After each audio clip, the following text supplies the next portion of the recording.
We are CEOs, executives, educators, and professionals from all sectors of society who support the global expansion of betterment in the world through joy and joyily.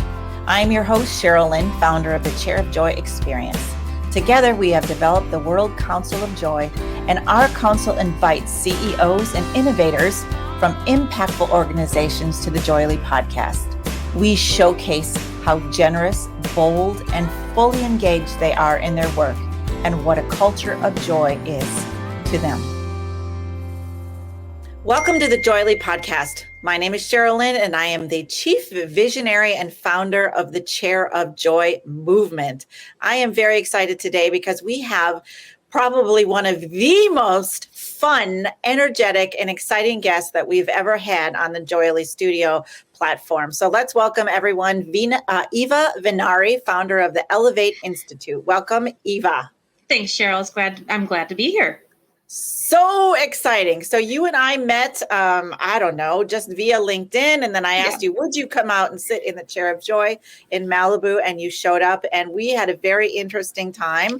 Super fun. We'll maybe talk about that a little bit later. Sure. But first, I just want to let everybody know that you are on a really cool path to help people feel their best in the bodies that they have. So why don't you tell me a little bit about what you're working on, and then I'd love to get to a bunch of questions that I have prepared.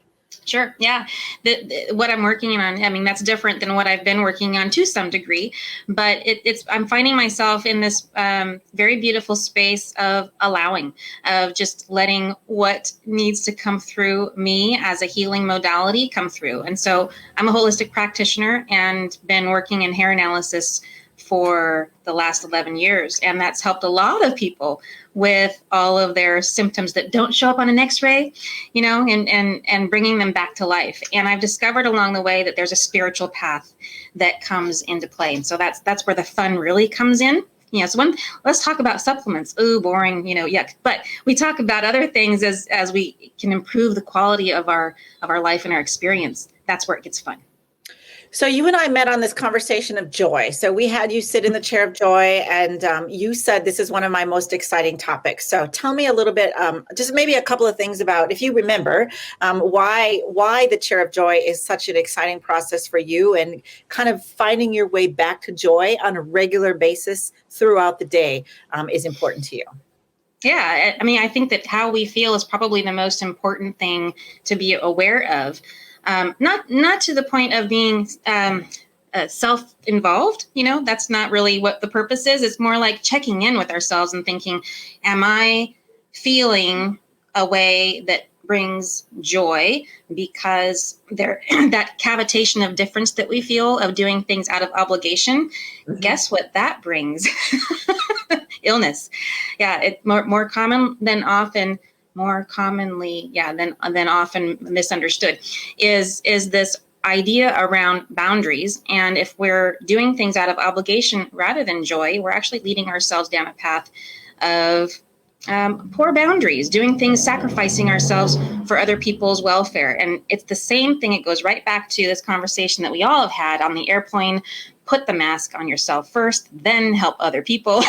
And that's this whole thing. It ties back to, if we find joy, then we're putting our bodies into a place of allowing, and it really does bring the stress levels down. And this is where we heal. So they're intimately related, and a lot of people just don't realize it.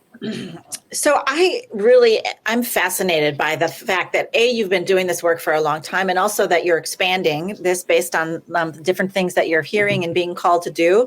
And we'll talk about those in just a minute. But when you say a lot of people don't really hear that message or understand it or get to it, why is that, in your opinion? Oh, they're distracted. Quite frankly, we're getting up and our minds are constantly on the next thing we have to do once we're up. Right. And then we go into the shower, and then we think about, while we're in the shower, all the things that we need to do that day and all the mistakes that we made yesterday and how embarrassed we are to show our face in the world today. And what should we do about it? Maybe I should stay home instead. So it's like there's a lot of internal conversation that happens where we just aren't tuned in to how we feel. We're more concerned about the future. And for especially in the United States, for a community of people who are riddled with anxiety and depression, I would say, let's take a look at that. It's so refreshing to talk to you. And I know that you're in the work talking to clients on a daily basis.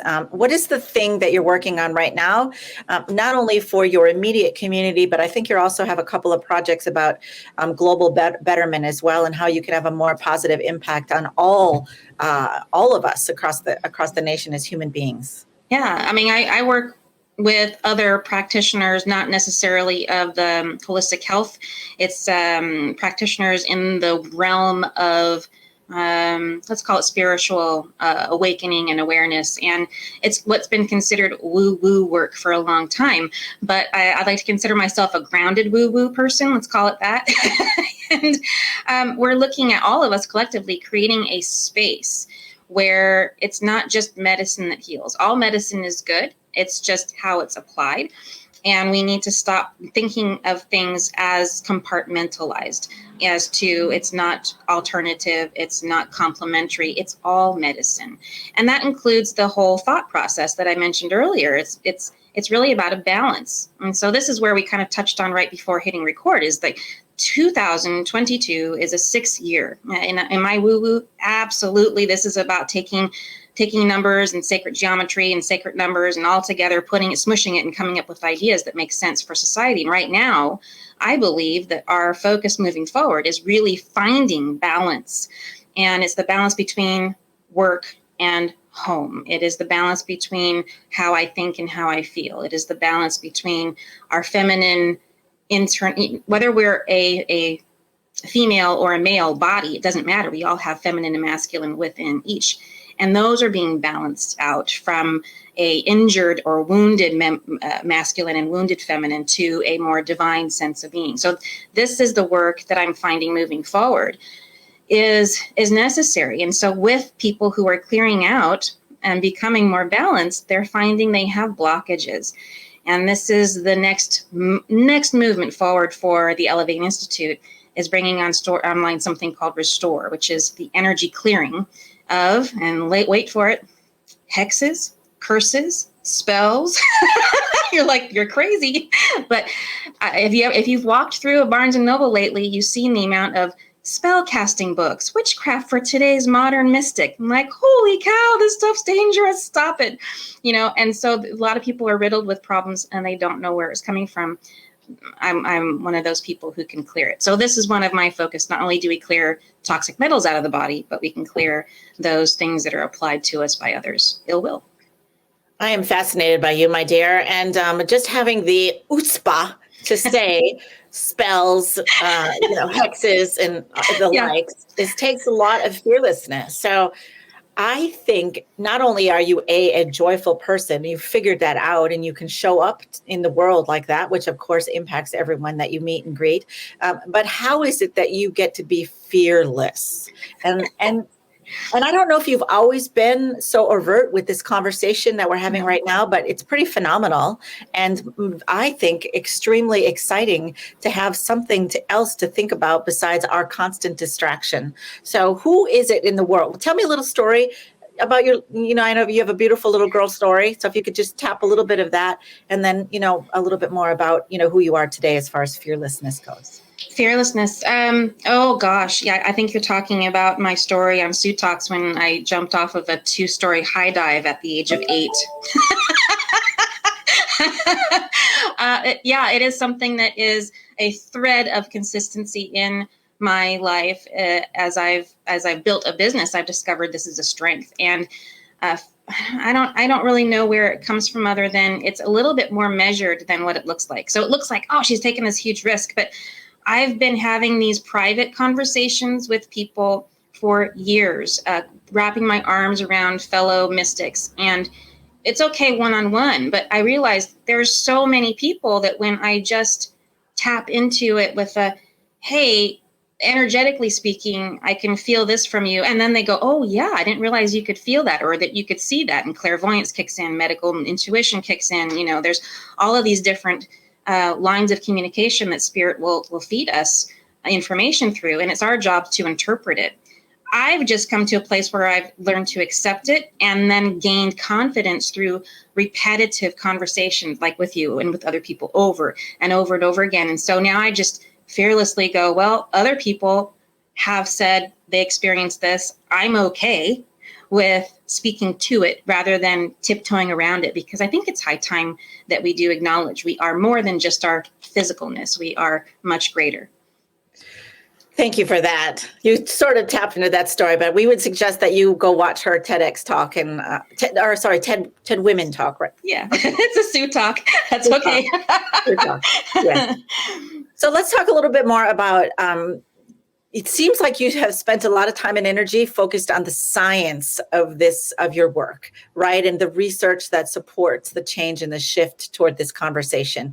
And I know you work a lot in burnout and stress and people getting like, I don't even know where to stop, let alone start, right? And so how would you maybe address our audience from a scientific perspective? Like, you're nuts if you don't. You cannot stop. You cannot not look at this. Yeah. I say this very commonly is like, we test our blood. Why aren't we testing our hair? And it's because we've been trained. We've been trained. Oh, I feel a symptom. I'm going to go to my doctor and the doctor is going to draw my blood and he's going to tell me, or she's going to tell me what is wrong with me and then prescribe medication. And what I say is like, time out. Why aren't we tapping into the body's natural healing ability? If it's not showing up on an x-ray, like you don't have a broken bone, you're not bleeding profusely from some orifice, then what is causing the problem at an energetic, environmental level? And you can't see that on blood. So when we test the hair, we can see something. Now, here's what most people don't realize. Oh, it's a detox for heavy metals. I can reverse issues with my immune system and support it. And while all those things are great, thinking that we are born perfect is the biggest mistake, because imbalances and toxic metals and nutrient minerals that are all messed up in our bodies, they're passed from mother to child in the womb. And so you are born imperfect and then have to overcome those imbalances as you're being raised in the same environment in which your mother created hers. And this is not a shame on you mom situation. This is more like a reality check, because if you are a woman who is wanting to have children, you can, guess what? Correct your imbalances, get rid of your toxins, clear out all of those things that cause inflammation and stress in your body. Get rid of the viruses that have been banging around for the last 10 years and you didn't know you had. Get rid of the environment that helps support parasites. And you can make your body more fortified and then have a baby. And that baby will have a more perfect, stable condition to grow from. So there's all kinds of reasons to do it, but I think that is one of the most important. So I was thinking just that of all the markets that you could tap into, but then I realized that there is no market that doesn't want who you are and what you're doing. So if you could address every human being on the planet with a hair sample process, what would that look like? Like, how would we get everyone to hear you and send in a sample, and what would that look like? Is there I'm just excited. Like, what if that was just something we did when we came out of the womb? Like, that was right. Or before, get to everybody before. Yeah. Get ready, because this is about to slap you down. Yeah. Yeah.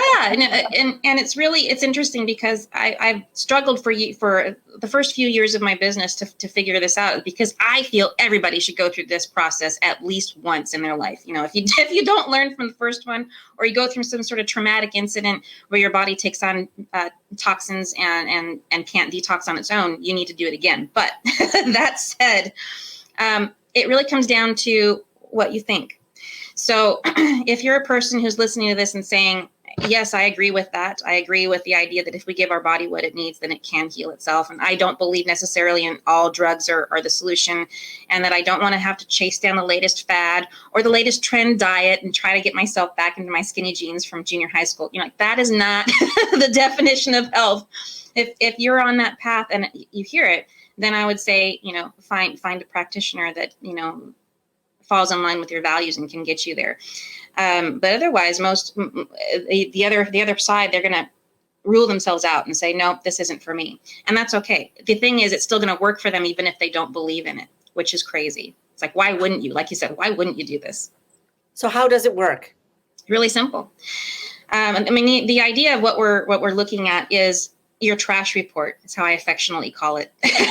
So I send out a hair test kit to you in the mail. You cut off a little bit of hair from your head, and I have waist length hair, and I've had it for years and years, and I've been cutting my hair. So you do not lose your hair. And guess what? I color my hair too. Now, wait, is that what are those some objections from people? Yeah, a lot of them. I don't have any hair in my head, Eva. And I'm like, you grow hair somewhere. And the other one is, I was in construction for 16 years. It's hard to embarrass me. The other one is, I color my hair. I can't do it. And I'm like, yeah, I color my hair too. So it's fine.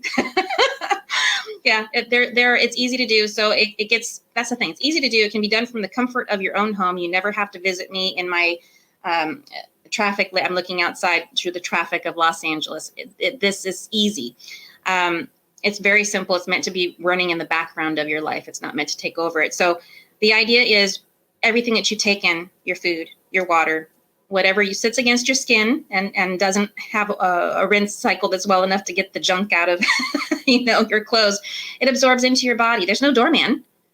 There's nobody who says, no, you can't come in here. You're a toxic metal. It's a big party. It's all welcome. And your body makes more of you based on its priority. It likes minerals. It loves minerals, prefers them. But if it doesn't have that readily available in our food, which most of the time we don't, it chooses a toxic metal to replace that and make more of you. That's where we get stress levels increasing. So anyways, whatever is left over from that process gets spits out into our hair. It's our soft tissue. So when we measure that, when we take a look at it, we're taking a look at what's not in the body. We're taking a look at what's in the hair. And we can see the process of how well you create new cells, what your stress levels are, what your metabolism needs to be, what are the right foods for you, not according to the latest fad, right? This is about being very specific. And when you're specific, your body knows what to do with the minerals as it comes in. So are doctors doing this? Not most of them. And most of them aren't trained in how to analyze it. They use their doctor mind to go, this will happen to me. They use their doctor mind and they go, oh, you're really low in manganese on the hair test. You need manganese. And they would give me more. That's not how you read a hair analysis test. What's the other question? Is there a diagnosis in that? I don't diagnose. I can't because I'm not a doctor. Could they? They could if they understood the science behind it, yes. So why aren't they then? Come on. Because there's a lot of, let's call it propaganda around using tests and methods that actually heal. Got it. Say no more. Horribly sad.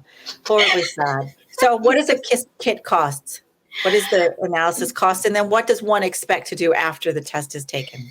Yeah, because it's not just about the kit itself or the test itself, because like you said, anybody can run a test. It's about the analysis and it's about how a person is supported on it. So I offer what I call my reveal programs. I have a classic and then I have an optimal health intensive for those who need more hand-holding.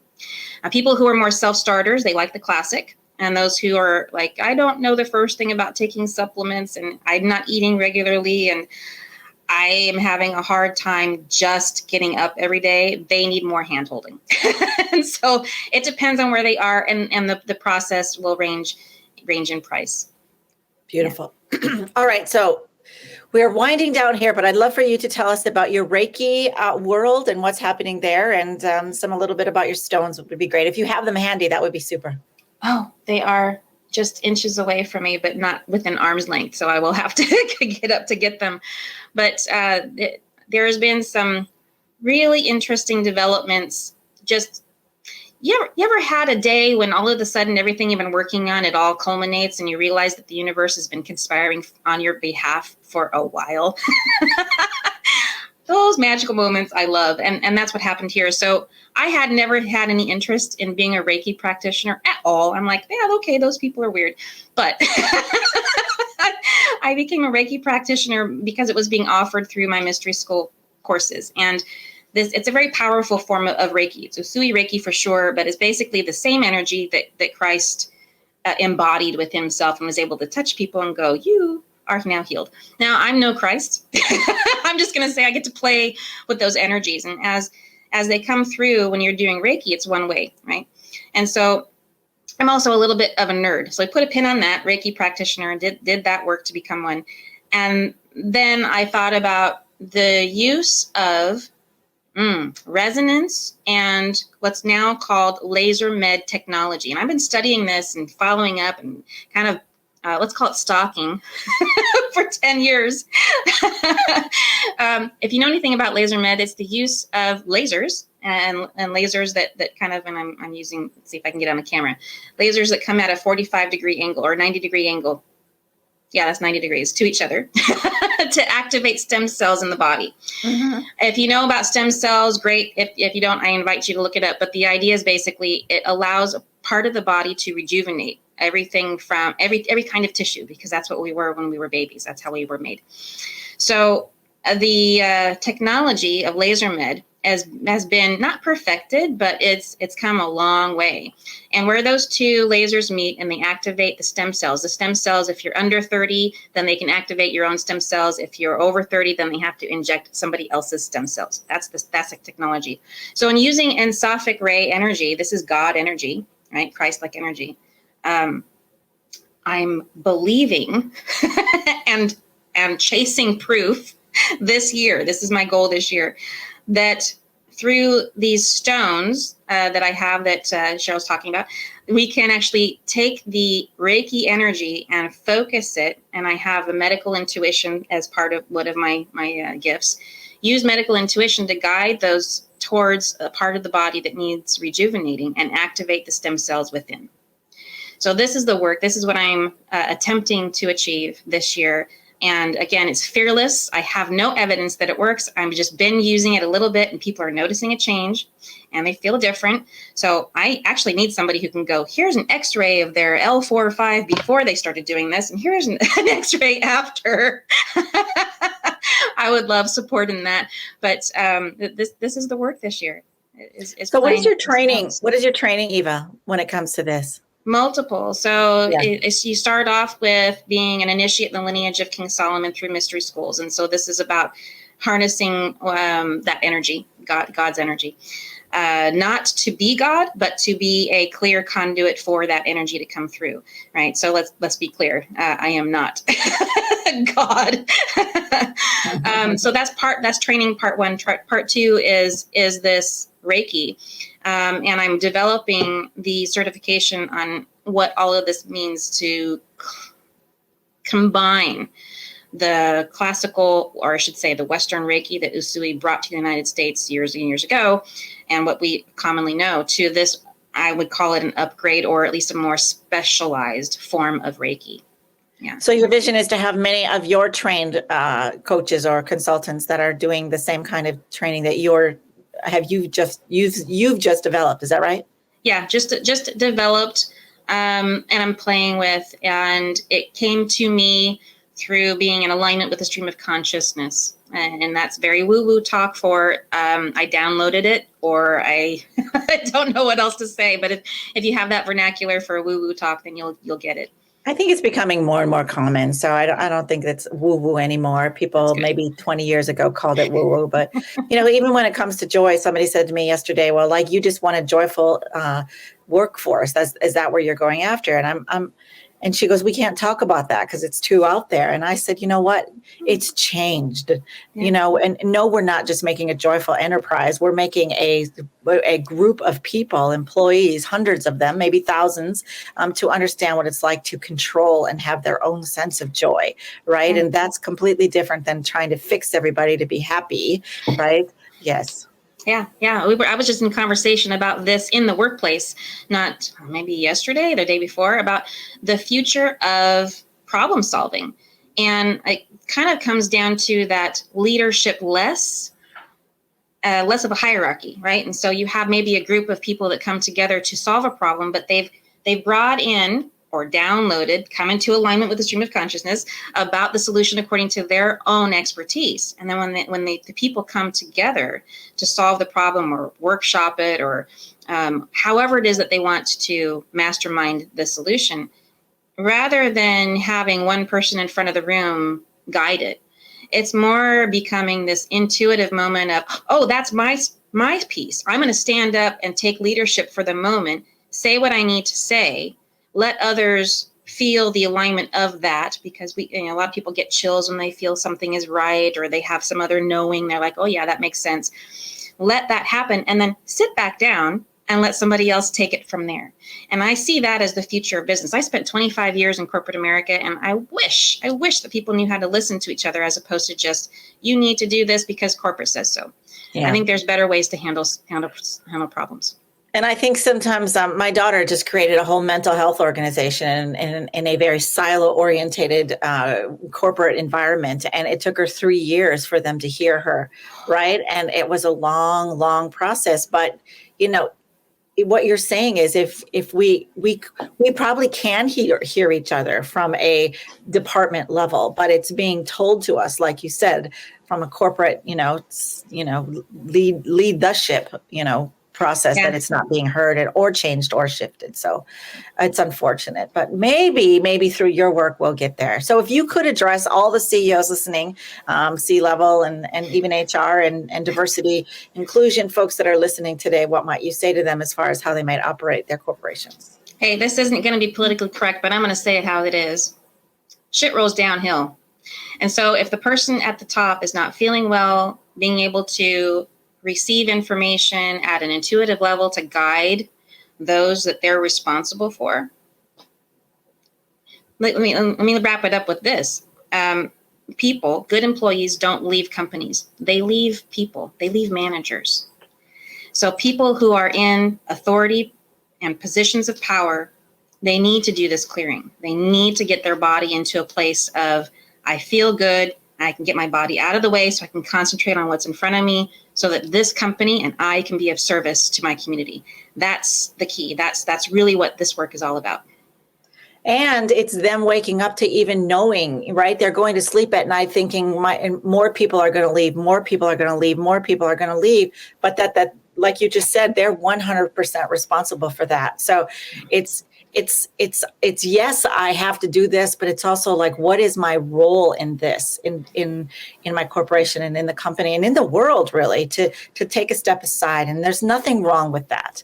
There's nothing wrong with giving up some of that control and letting what's supposed to be led shine. Not quite sure how to say that, but you follow. I understand. So the chair of joy. Let's end with this. So it's sit, breathe, think, feel. And we did that there.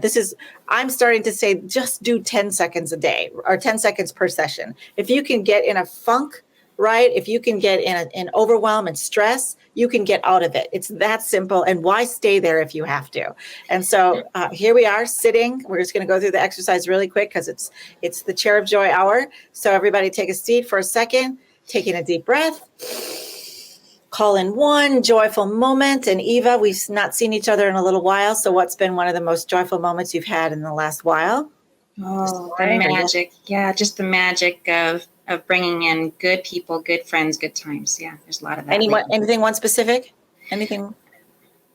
It would be a story. Tell me the short story. Just the short story is this little adventure I went on over the New Year's on travel. I was guided to a person who I didn't think I knew, but I knew, and I ended up being welcomed in their home magically. It is a story for sure, and it takes longer than that to explain, but it was very cool. So that was a surprise to you? Yeah. Very cool. So the last part then is just to feel that story from your whole body, from your head to your toes. And likely if it's something profound, like a moment like that, you can feel it in your toes and the back of your hair, sometimes your goosebumps and all of that. And then last part is just let that flow of feeling, think of it as a river, sort of fall into the container of joy in the center of us. So I'm going to throw my vision in and you throw your vision in and let that overflow into the world. And we are then creating more and more feelings of joyful joy. Just the power of learning how to create joy is what we're sending out into the world. So what was your takeaway from today's conversation, your biggest takeaway? Oh, it's a reminder that in every day and every moment, the universe has my back and introduces me to the best people like yourself. And I'm so grateful to be here. And my takeaway is just your incredible amount of energy. And I look forward to sharing this podcast with people all over the world because it's profound. And I have said a dozen times, I have to do that follicle hair test. And I am absolutely 100% sure doing it soon with you. I support you. And so should everyone else. And we ask everyone else to do that. So Eva, thank you very much for your time today. Have a wonderful day and we'll see you again soon. This podcast is a part of the C-Suite Radio Network. For more top business podcasts, visit c-suiteradio.com.